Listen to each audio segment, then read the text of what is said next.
If you want Colts talk all year long, you're in the right place. Fires it upfield, caught over the middle. Michael Pittman Jr., there he goes! He's at the 40, he's at the 30, slips out of a tackle, 20, 10, 5, touchdown! Michael Pittman Jr. takes it 75 yards to the house. Big run, angling left, 40, he's at the 30, down the near sideline, 20, 15, 10, 5, touchdown! Jonathan Taylor, a 49-yard gallop to pay dirt. In the Indiana Union Construction Industry radio studio, let's get the podcast started. Hello, everyone, and welcome to the official Colts podcast. Larra Overton is here. Latte Larra. I'm Jeffrey Gorman. This is JJ Stankevitz. A lot to go over today. We got a rookie minicamp to go over. We got the OTAs that are coming up. We're going to mesh the rookies and the veterans. But first and foremost, we do have a couple professional teams in this city. Oh, yeah. Big night. Are starting tonight and also that are hopefully finishing pretty soon. Let's get it out of the way. I say this, guys, and tell me if I'm wrong. We should have sold vacation packages for a 2-week period in May in Indianapolis. Yeah, if you have an Airbnb in town right now. JJ, I'm serious. If you advertise Fever, Pacers playoffs, Caitlin Indy Clark 500. Fever, Pacers, obviously, can't get in here to watch the OTAs, but that'd be great if you could. But then you got the 500. That's a $10,000 trip to some people. Yeah. What no are we question. doing? Don't go to Paris for the Eras No. tour. Just come to Indianapolis. I thought you were going to say don't go to Paris for the Olympics, and I was like, oh, no, we've lost Larra. Oh, no. I was thinking what's going on right now. I read an article recently, this is a little detour, but that there are people in Indianapolis who figured out that it was cheaper to fly to Paris and see the Taylor Swift show in Paris than to watch it here at Lucas Oil Stadium. Coming up in November. November. It's a good problem to have. Yeah, pretty funny. But yes, come here. This is where it's happening. The month of May, and I want to start with Pacers and Racers. Is there anything better? Start there, guys. Where are we at? As of this recording right now, we're hopefully going to take a 3-2 lead in this series, the Pacers and the Knickerbockers. What are we expecting out of this thing? Is it over, or is this thing going 7? So I went to the game. I went to game 3. Okay. Where Nembhard hit the Good win. winner. Oh, incredible shot. And I don't even care about that. The Obi Toppin dunk. I mean, I know that clinched it. That was big. It was also his second best dunk of the series, which is the other funny part. I pledge my allegiance to one Obi Toppin. You are my new hero. I tweeted this before game 6 of the first round. I was like, I'm done with the Bulls. I'm a Chicago guy. I grew up on Michael Jordan, on those Bulls teams. I'm done with them. Because why would I support a team that doesn't care about winning? The Bulls don't care about winning. So I live here. Pacers are super fun. They do care about winning. So, all right, welcome me to the bandwagon, please. At JJ Stankevitz on Twitter X, you can welcome him into his new home, or, I'm sorry, on the flip side, you can get buried by some Chicago diehards that are going to say, we don't need you, You know JJ. what? That's totally fine. I'm pretty sure the only people who dislike the Bulls more than Pacers fans are Bulls fans right now. Okay, fair enough. So, just the Bulls are dead to me. They're done. Go Pacers. This team is super fun. The Knicks stink. They just stink as a team. Did I not tell you guys when we sat here last week that it was Pacers in 6? You did. We have it on record. We do have it on record. We chopped a bunch of that episode out last week because we got real long. Talking about She's our expert. Stuff. I mean, you've worked for the club, for gosh sake. I did. So that when we need something Pacers, it's right here. You're still saying 6? I'm still on 6. The thing is, you've got to end this series while you have them on the ropes. And they're this hurt is all a across. team. So this is a Knicks team that is reeling. And Let's I go. love Jalen Brunson.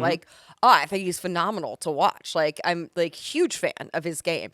But I just think that the Pacers I don't like Dante DiVincenzo. Really? I like him. No. But I like him back to his college days. Yeah, But here's the thing. Yeah. I just think that you have to capitalize on the depth that you have, especially when they are dealing with limited personnel, injury issues, all of those things. Madison Square Garden is going to be a very tough place to play tonight, no doubt. But I just think that so much momentum is working the way of the Pacers right now, and they can dig so deep. They can go so deep into that bench, and that's what you're going to have to do to really keep fresh bodies out there and run this Knicks team down. I just like that Tyrese Halliburton showed up wearing a Quentin Nelson jersey to get on the plane to go to New York, being like, this is going to be a physical series. Did you see what he wore yesterday? What did he wear? A Reggie Miller shirt to get on the plane. Beautiful. So, he's So now manifesting we've greatness. got the physicality, we've got the shooting. I just like how physical the Pacers are getting with the Knicks. Keep it up, guys. Hey, win in New York. Keep beating the crap out of the Knicks, and eventually they will crumble because Tom Thibodeau doesn't have any rotation. He can't do it. It can't do it. Win in New York, and it comes true. Your 6-game clincher here at Game Friday night. That's going to be goodness. happening. Good luck to you, Pacers. Go, go, go. Good luck to the Fever and Caitlin Clark I'm trying to decide tonight. where I'm going to watch that, but I have some ideas. That's a big one, yeah. And we got the track opening up. That's a whole different other story right there. Between Thursday, when Caitlin Clark makes her debut here in Indianapolis, and the 500 a week from Sunday, what a perfect stretch of sports here in Indy. The only thing that would make it more perfect is if the Colts are playing. Yeah. Might I make a suggestion looking ahead to the 500 then for you? You always wear a jersey to the 500? Yeah, what do you got? You should wear a Caitlin Clark jersey this year. Ooh, Good okay. call. I would Good have to call, purchase Ella. a Caitlin Clark jersey, but I think a worthwhile investment. I think that would be. I think it is, yeah. That's a great call. Anyway, hey, once again, great city in the month of May. Come here. I don't care if you're in Paris or Connecticut. Get to Indy if you like sports. Good luck on that. We're going to keep you updated, and we'll keep rooting on these Pacers as they go. Really quick, where are we? JJ, I'm going to start with you before we get to the rookie minicamp that just passed and the observations from that. Where are we this week with the veterans and the rookies finally meshing together and getting on the field together? Yeah, so we're still in phase 2 of the offseason program. So we're not in full-fledged OTAs yet, which are the practices that you're probably used to where guys are running around in shorts and helmets. You can have a little bit of offense versus defense. Is that next week or one more week? I believe it's next week. That's what I was believe thinking it's too. next Okay. week. So you're still kind of in this phase 2 where you can't it's routes on air. You can't do any O versus D. But like we're getting there. Next week we're gonna have this wide open look at Anthony Richardson throwing the ball. He can sling it to Adonai Mitchell next week with a defender on him. It's going to be exciting to kind of see, okay, here's what the Colts have been kind of working toward. Here's where the foundation now starts getting built for training camp and for the 2024 season. And yeah, I mean, you're right, Jeffrey. The rookies and the vets starting to mix now. You're starting to build that chemistry with these guys. Gonsalves, Bortolini next to Quentin Nelson. You know. Yep, those guys. You know, you've got some additions in the defensive backfield. And then obviously, how does Adonai Mitchell mesh with Anthony Richardson with that wide receiver crew? How great is it, A.D. Mitchell's response to why he wears number 10, why he's wearing number 10? That was great. Yep. Perfect. We want him. Do you want to extrapolate, JJ? So he was asked on Friday, why did you choose number 10? And he said, it's because there were 10 receivers who were drafted in front of me. And then the follow-up was, well, do you know their names? He's like, nope, they're faceless, they're nameless. And he elaborated, saying he's happy for those guys. They all deserve to be picked. But ultimately, at the end of the day, he's like, 10 guys ahead of me. I'm going to keep using that as motivation. I love that. I do too. I love just the fuel. self-confidence that he has to be like, this number, that reminds me that I shouldn't have been where I was drafted, but I'm going to go show everyone that they should have taken me higher. And I think that within that, and this is, something that I asked Laiatu about when he had his first day here in the building was a lot of people see being drafted as you've made it, that's the accomplishment. Oh my gosh, you can say you were a draft pick, first round, second round, whatever it is. Like you were drafted in the NFL, you've reached it. But Laiatu was saying, oh my gosh, no, like this is the beginning. That's all the motivation to prove why and to invest in this organization for all that they're investing in me. Same for A.D. Mitchell. It's not so much that he is like scorned or jaded by it. It's more so that this is just kind of this inherent motivation that I have to not just say, oh, hey, I was draft pick, whatever. No. This is, I'm going to prove exactly that I'm the best receiver in this class in the long term and that the Colts made the right decision selecting me where they did. And I love kind of that overall like mentality, resilience, focus of this rookie class. By the way, Laiatu Latu, his jersey selection was intentional too. He was told you can pick between 57 and 97. And I don't know if you remember the clip when he arrived here. He was kind of talking. I think it was like Matt Conti was leading him through the lobby, and then there's Pete Ward there. He's greeting Carly Ursay-Gordon and Kaylin Jackson, and they're talking to him about Freeney and Mathis. And he's ingesting those guys. That was 93. That was 98. Okay. So when he had the choice to pick between 57 and 97, he goes, I want 97 because I know about Freeney and Mathis. And I want to be that Those guy are at the 90s end players, of the games. yeah, 93 and 98. Yep. I want to Yeah. be the guy at the end of the game who's finishing games like those two guys Also, did. like, just like 57 doesn't quite feel as much like an edge rusher. Right, I mean, right. it just doesn't fit as much. Yeah, It seems like it's more like a linebacker number. Sure I it think is. low You know? 50s. I like low 50s. Like where Quiddy's 51. Pay at Yes, 51, I agree. Dio Dangbo 54. and Samson Ebicom at 52. Once Yeah. you get above 55, Yeah. go play line. If it was legal, I'd exactly. like to I see think him wear. J.C. Carlisle's wound up with 57. He did, 57. Speaking of Yep. linebackers. I'm so all it's- about single numbers for edge guys, so I would be all happy if he Hey, was wearing Colts- number 1 on his back like Colts that. still rushing don't. like They, that. they still don't have a number 0. Yeah, they still don't. Someday, some Colts player is going to be like, give me number 0, and that's going to look really cool. Yeah, I like that. Hey, let me tell you what's coming up. Cam Turner, the quarterback coach of the Indianapolis Colts and best friend of Anthony Richardson at this point, Larra and JJ had a chance to sit down and talk about the development, the offseason, what to look forward to in this OTA, and, of course, the upcoming regular season with Cam Turner. That's coming up in a bit, but we're talking about the rookie minicamp, just some one-off observations. I'm going to start Laiatu Latu with a heave, and I mean a triple heave of throwing up underneath the goalpost after the first day, which was during the first day, rather, where he just let all his cookies go. And you guys are talking about A.D. Mitchell. I love that he has a cinder block on his shoulder, not a chip on his shoulder. And Laiatu, I love that. You're the number 1. All eyes are on you. You're humming away, making an impact in your first couple of practices. He goes underneath the goalpost and lets it rip. I'm fine with it. It was one of So, those. all right. It was bad. I love that you had, something ejecting from his stomach contents is your observation. My observation on Latu. Well, that's how hard he goes. He's Like, nervous. No, and he wants to- yeah, There's yeah. a reason why. Sure. But we're watching practice on Friday, and I kind of look across the field, and they're running D-line drills with one of those big dummy things, and I see Latu hit a move on it, and then his body, which starts perpendicular to the ground, almost like his torso becomes like almost parallel to the ground. Like, this guy's balance is unbelievable. Good bend, it sounds It's like. bend, Oof. it's balance, and I remember watching a play he had last year against USC where he rushes Caleb Williams, and Williams kind of escapes. Latu has a good rush, and he misses him, but he kind of lunges at him, and he never goes down. He never goes down to his knees. He's able to keep his balance somehow, and he then chases Williams down and tackles him on a scramble for like a 2-yard gain. It's just like those plays, like the bend, the balance, and the motor, in addition to the well-developed arsenal of pass rushing skills, that's what makes the Colts so excited about this guy. Also, that's something we'll see this year because the Colts play the Bears. Yeah. Sure will. So you're, likely to see that You see matchup. Matt Yeah, Eberflus named Caleb Williams the starter at rookie minicamp. Sure did. No. Good job, Flus. Good job, Flus. Don't even mess around with this.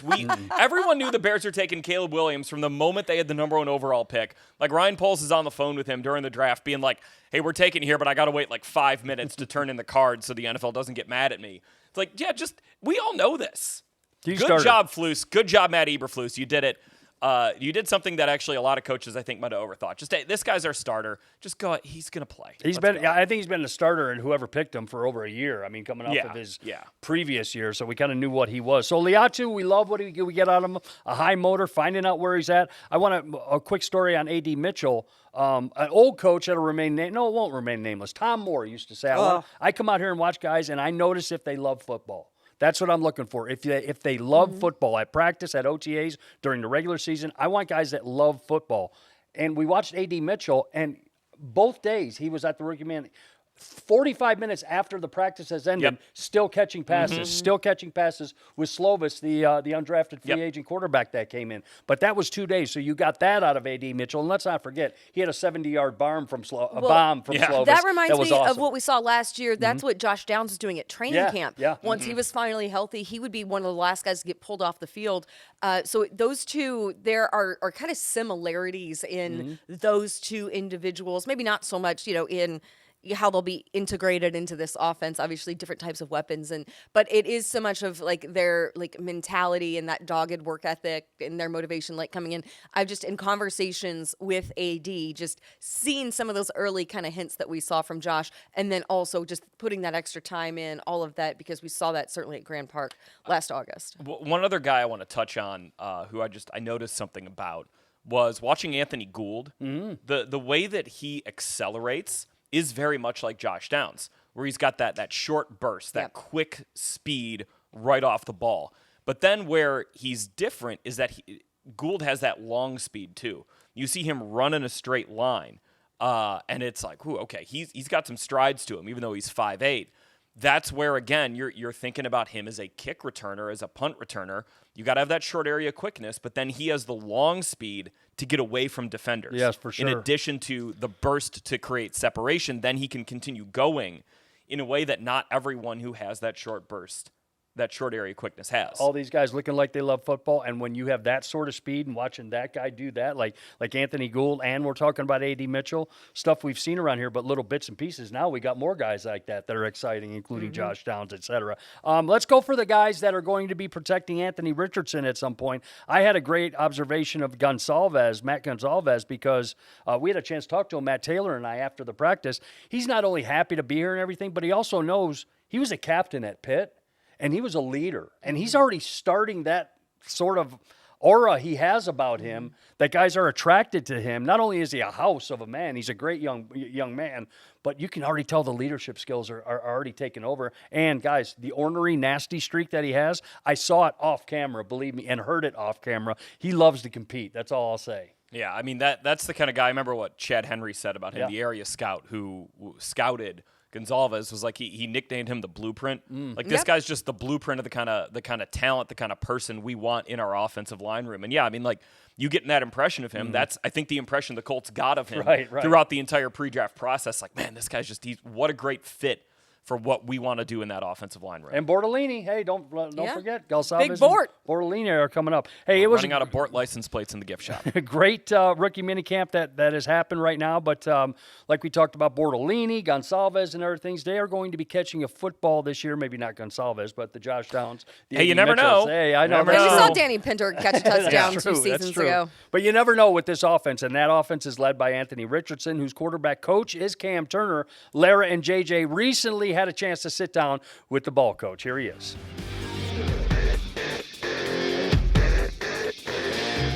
All right, joining Larra and I here on the official Colts podcast is Colts quarterbacks coach Cam Turner. Cam, thanks for taking some time today, and I guess we'll start with Anthony Richardson, as we would here. Of course. Where have you seen him not be a rookie anymore in the couple of weeks since he's been back in the building for the offseason program? I think it's mostly in the meeting room. You know, he's the same guy out in the field. He's going to make the plays, and he's still that athletic Anthony we know. But, you know, in the meeting room, he's taking that step as far as the knowledge and just the maturity of the questions he's asking now are the next level questions, as opposed to the questions he was asking a year ago, you know, were more basic. So he's definitely grown in our scheme and then identifying defenses as well. Well, when you're talking about those questions, like how does making that jump in terms of, like, you know, you're going from 101 to 202 in terms of the questions you're asking, how does that benefit him then in his development and growth as a player? You know, you kind of take the next layer as far as, okay, you can go if this, then that, once he understands the base rule. So he understands the base rule, then it's okay. The next step to this is if you do get this, you can kind of fast forward your eyes, or you can kind of skip that read, or the little tricks that kind of speed up the decision-making process. He talked about when we had an opportunity at the end of the season to sit down with him, and he caught everyone up kind of on, you know, where he was coming off of the surgery, rehabbing, and he was so eager to get back out on the field, as you would imagine. Where have you seen in terms of the confidence in the arm with his throwing and his ability to make those connections without any type of real restraint? I mean, the first time I saw him throw, I was shocked that there was no hesitation. You know, he was just out there cutting it loose, and some guys will come back and ease into it, and you kind of have to hold Anthony back. Like, no, you don't have any more throws today. Like, that's it. You're not making any more. But there was no hesitation, and you could tell he trusted his shoulder and his strength and everything he's done up to this point. In what ways is he not at all 21 years old? I think that's one thing that I constantly have to remind myself, because his maturity seems so well beyond his age. No doubt. And he gets it. You know, he gets what his responsibilities are and all of that and how many people are counting on him. But it is unbelievable that he's 21 and he is so mature. You were in that room with him kind of speaking on his maturity last year when he had to navigate, hey, I am the guy. I'm the number 4 overall pick, but it's Gardner's team. You know, I'm here to learn. I'm not one of the guys who's on the field. Like, how did you see him navigate what could be kind of an awkward situation for a young guy and come out of it a better player and person? Yeah, I mean, for him, just as a competitor, I think the hardest part was he's not on the field.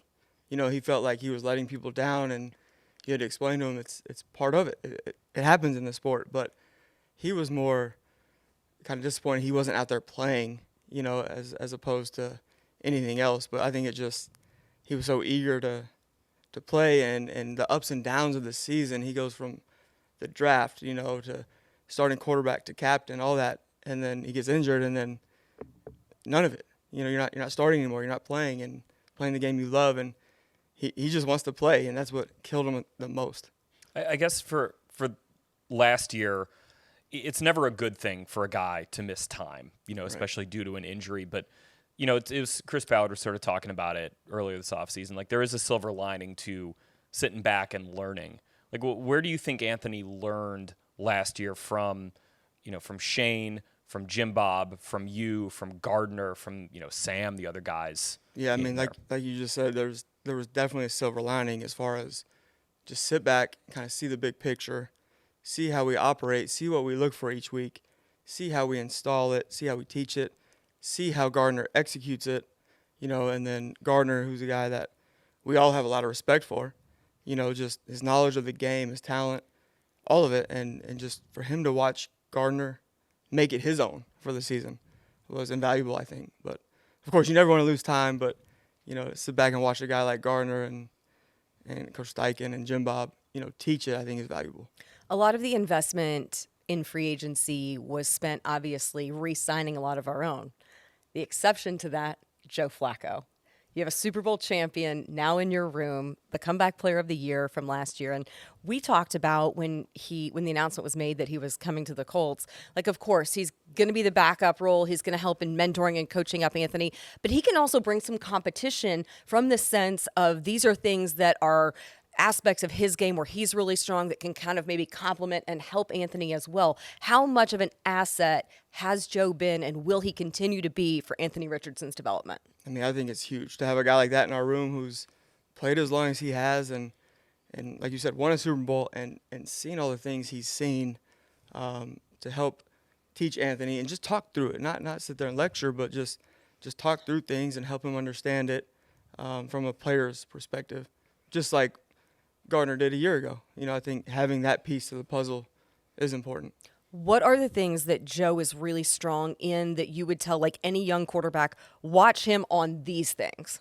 I mean, I think just, let alone his arm, you know, but Right. that's kind of just who he is as a person. But, you know, his understanding of the game and just his thought process on certain concepts might be different than other guys, and because he's seen it so many times.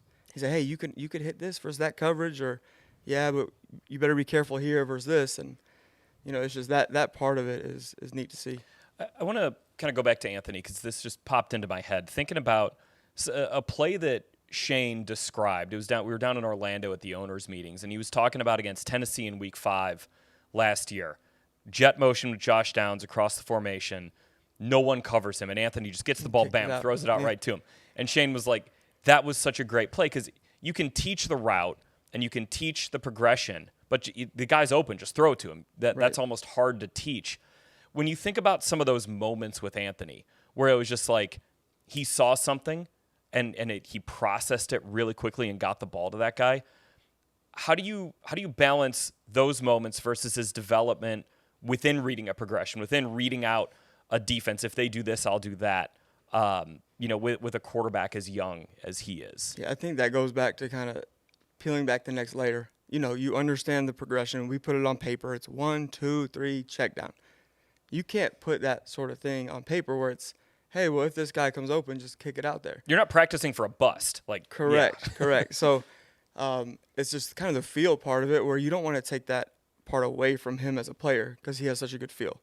So if you kind of understand the coverage and what they're playing and where the holes to that coverage are, you know, hey, that has a good shot. If I just kick it out there, he's going to be in space. And that play, I mean, that's the epitome of it, where we never talked about it. We never taught it. It's just kind of he's out there, he's in emotion, he's, running the bubble, and he just felt it, and you don't want to take that away from him because he has a good feel for it. Is that like a either you got it or you don't aspect of playing quarterback? I think a little both, where you can just feel it and you kick it out there, or you learn from experience, where I had this look a couple years ago, guys recall looks from and they get to it. And, so I think it's a little of both.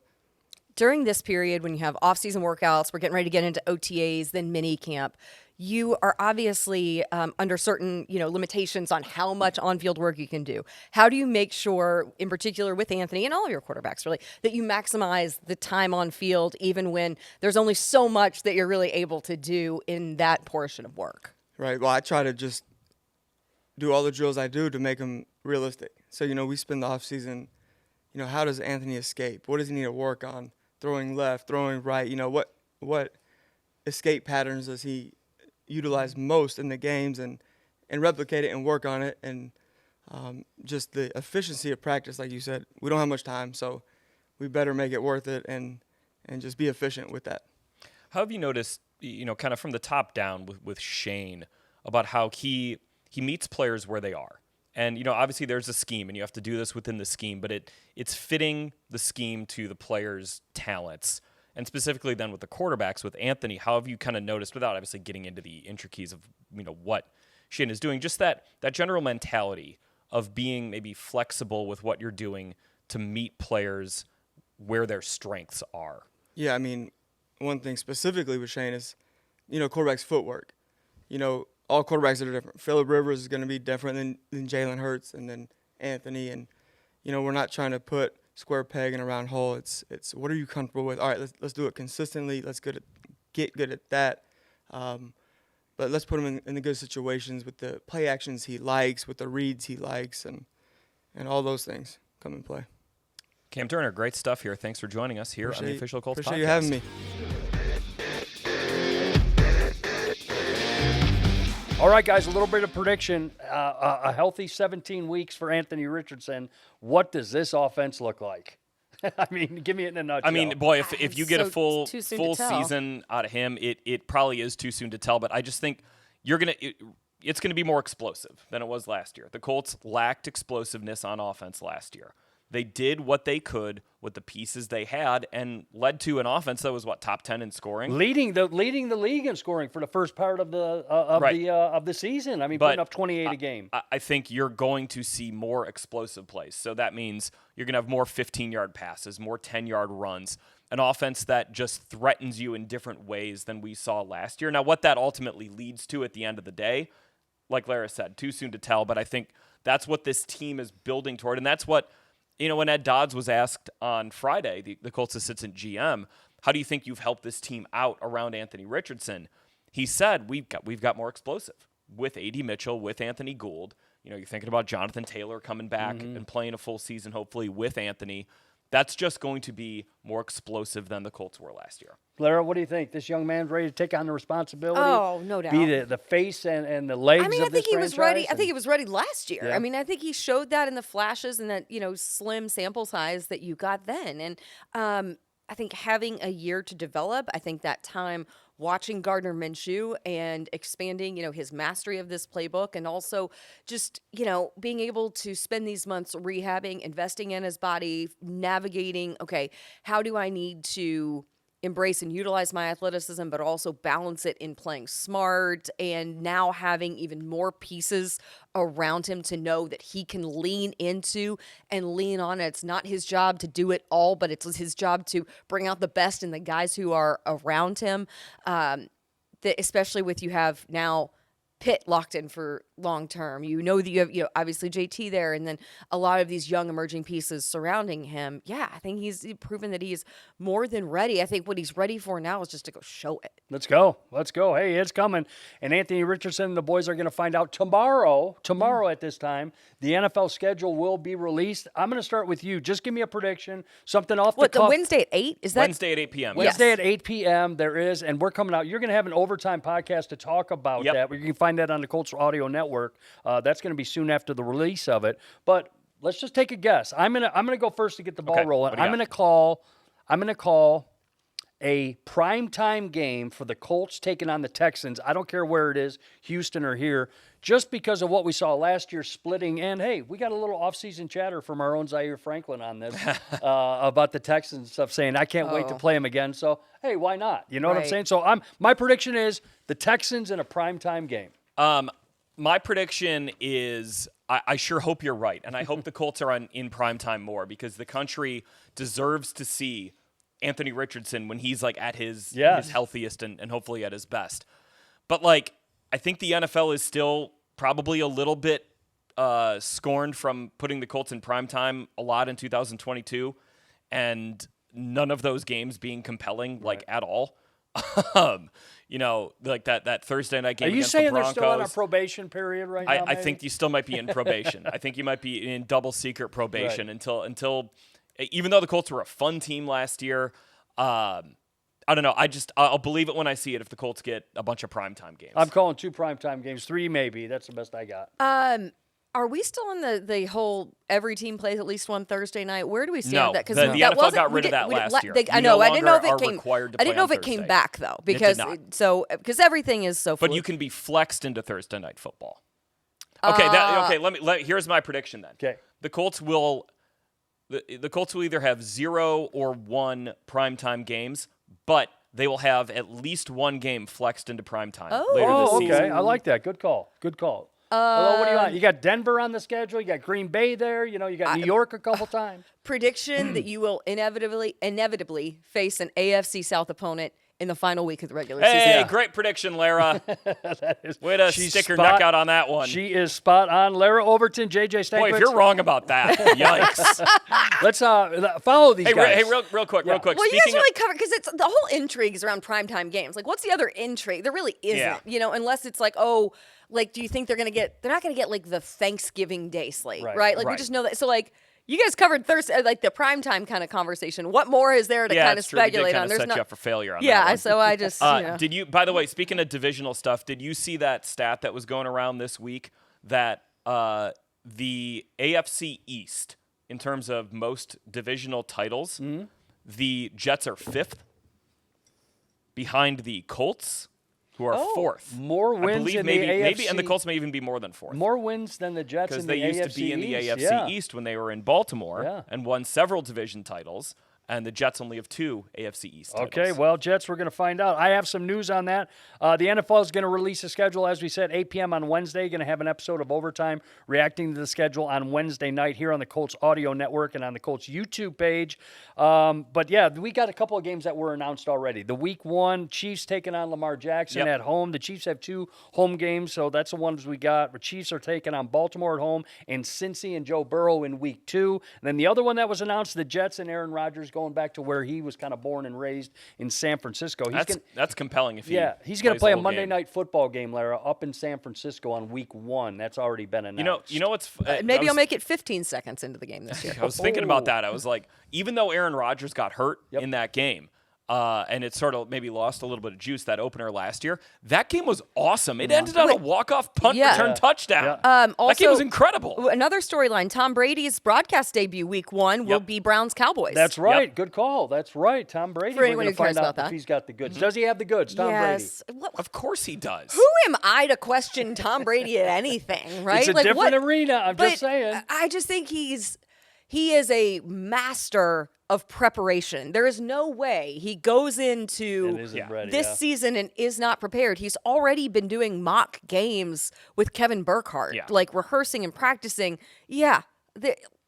Yeah, It's coming. He'll knock it is out of the coming. park. Everything we're also talking about. what quarterback has gone into the booth and really not done that? Like Tony Romo obviously did. Troy Aikman is a superstar. Matt Ryan's really good. On this, the He's few games really that we got good. him, he's incredible. Now has a regular gig on the studio show, so it's kind of just. It's part of that quarterback like DNA, I think. That, Good and golfer, especially yeah. when you're the best to ever play. Like you're not gonna Okay, fail. so can we test this theory and get Phillip Rivers to call some games? Because that would be incredible. yeah, That It would be also just be electric. immensely entertaining. Yes, that would be incredibly Like entertaining. not only would be knowledgeable, there were One-offs. just Just one-offs. Just offer them just one-off. You don't have to do this whole season. Just do one game. Well, It'd be- especially if it's like a situation where, hey, Phil, you can come over and do like a New Orleans game, like not too far from like Alabama, right? You could just like come over, call a Saints game, go back home, coach your kid, But he's got 10 kids. Like he's coaching. busy. He's got a lot of things going on. Can't do Phil it. would be phenomenal. You would be incredible. I really want Phil to have a podcast. That's you would a whole nother you would thing. have more dadgummits in a sports broadcast, or the most dadgummits in a sports broadcast since Hawk Harrelson called White Sox. That's games. right. Well, Love that. dadgummit, thanks for watching. We're going to call it a day. Larra Overton, at Larra Overton on Twitter X, at JJ Stankevitz on Twitter X. You can find me at Hey Gorman. I don't say much, though. Let's be honest. But, guys, I appreciate it. We're busy here in this building for the next couple weeks, but this city is abuzz. Well, obviously, with the 500 coming up, the Pacers run, and Caitlin Clark and the Fever going at it. Let's have fun for the rest of May, and let's talk to these guys in a week. How's that sound? Yes. Sounds great. See you then. Thanks for watching.